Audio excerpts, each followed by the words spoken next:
പിതാവിന്റെയും പുത്രന്റെയും പരിശുദ്ധാത്മാവിന്റെയും നാമത്തിൽ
ദൈവം അനുഗ്രഹിക്കട്ടെ.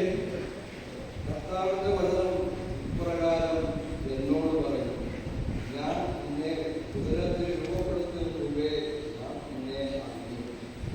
ഉദരത്തിൽ നീ പുറത്തു വരുന്നതിന് മുമ്പേ ഞാൻ നിന്നെ ശുദ്ധീകരിക്കും. ജനതകൾക്ക് പ്രവാചകനായി ഞാൻ നിന്നെ നിയോഗിച്ചു. അപ്പോൾ ഞാൻ പറഞ്ഞു, എന്റെ നാഥനായ കർത്താവേ, ഇതാ എനിക്ക് സംസാരിക്കാൻ അറിയില്ല, കാരണം ഞാൻ കേവലം ബാലനാണ്.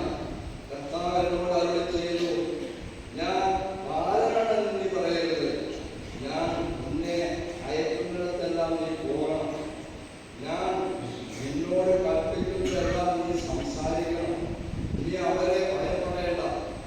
എന്തെന്നാൽ നിന്നെ രക്ഷിക്കാൻ നിന്നോടുകൂടെ ഞാനുണ്ട്. കർത്താവിന്റെ അവളപ്പാട്. അനന്തരം കർത്താവ് എന്റെ കൈ നീട്ടി എന്റെ മധുരത്തിൽ സ്പർശിച്ചുകൊണ്ട് എന്നോട് അരുളി ചെയ്തു, ഇതാ എന്റെ വചനങ്ങൾ നിന്റെ അധരത്തിൽ ഞാൻ നിക്ഷേപിച്ചിരിക്കുന്നു. കണ്ടാലും എഴുതെറിയാനും ഇടിച്ചു തകർക്കാനും നശിപ്പിക്കാനും തകടം പറിക്കാനും പടുതുയർത്താനും നട്ടു വളർത്താനുമായി ഇന്ന് ജനതകളുടെയും രാജ്യങ്ങളുടെയും ഞാൻ നിന്നെ അവരോധിച്ചിരിക്കുന്നു.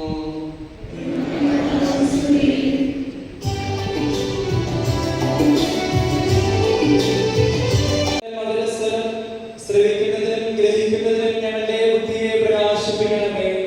അതുവഴി ആത്മശരീരങ്ങൾക്ക് ഉപകരിക്കുന്ന സ്നേഹവും ശരണവും രക്ഷയും ഞങ്ങളിൽ ഫലമറിയുന്നതിനും നിരന്തരം ഞങ്ങളെ സ്തുതിക്കുന്നതിനും അങ്ങയുടെ കാരണത്താലും അനുഗ്രഹത്താലും ഞങ്ങളെ സഹായിക്കണമേ. പിതാവും പുത്രനും പരിശുദ്ധാത്മാവുമായ സർവേശ്വരായേക്കും.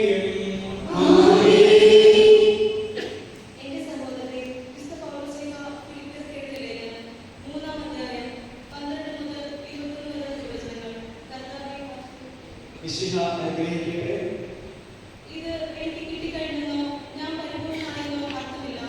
ഇത് സ്വന്തമാക്കാൻ വേണ്ടി ഞാൻ തീവ്രമായി പരിശ്രമിക്കുകയാണ്. യേശുക്രിസ്തു എന്നെ സ്വന്തമാക്കിയിരിക്കുന്നു. സഹോദരരെ, ഞാൻ തന്നെ ഇനിയും ഇത് സ്വന്തമാക്കിയെന്ന് കരുതുന്നില്ല. എന്നാൽ ഒരു കാര്യം ഞാൻ ചെയ്യുന്നു, എന്റെ പിന്നിലുള്ളവയെ വിസ്മരിച്ചിട്ട് മുമ്പിലുള്ളവയെ ലക്ഷ്യമാക്കി ഞാൻ മുന്നേറുന്നു. യേശുക്രിസ്തുവിലൂടെ ഉന്നതത്തിലേക്കുള്ള ദൈവത്തിന്റെ വിലാസന സമ്മാനത്തിനു വേണ്ടി ഞാൻ ലക്ഷ്യത്തിലേക്ക് പ്രയാണം ചെയ്യുന്നു. അതിനാൽ നമ്മെ പൂർണ്ണത പ്രാപിച്ചവർ ഇങ്ങനെ തന്നെ ആഗ്രഹിക്കട്ടെ. ആരെങ്കിലും ഏതെങ്കിലും കാര്യത്തിൽ ഭിന്നമായി ചിന്തിക്കുന്നെങ്കിൽ ദൈവം നിങ്ങൾക്ക്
മിശിഹായുടെ പരിശുദ്ധ സുവിശേഷം. അധ്യായം 10, 7 തിരുവചനങ്ങൾ. നല്ല ഇടയൻ. അതുകൊണ്ട് യേശു വീണ്ടും പറഞ്ഞു, സത്യം സത്യമായി ഞാൻ നിങ്ങളോട് പറയുന്നു, ഞാനാണ് ആടുകളുടെ വാതിൽ. എനിക്ക് മുൻപേ വന്നവരെല്ലാം കള്ളന്മാരും കവർച്ചക്കാരുമായിരുന്നു. ആടുകൾ അവരെ ശ്രമിച്ചില്ല. ഞാനാണ് വാതിൽ. എന്നിലൂടെ പ്രവേശിക്കുന്നവൻ രക്ഷ പ്രാപിക്കും. അവൻ അകത്തു വരികയും പുറത്തു പോവുകയും മേച്ചിൽ സ്ഥലം കണ്ടെത്തുകയും ചെയ്യും. മോഷ്ടിക്കാനും കൊല്ലാനും നശിപ്പിക്കാനുമാണ് കള്ളൻ വരുന്നത്. ഞാൻ വന്നിരിക്കുന്നത് അവർക്ക് ജീവൻ ഉണ്ടാകുവാനും അത് സമൃദ്ധമായി ഉണ്ടാകാനുമാണ്. ഞാൻ നല്ല ഇടയനാണ്.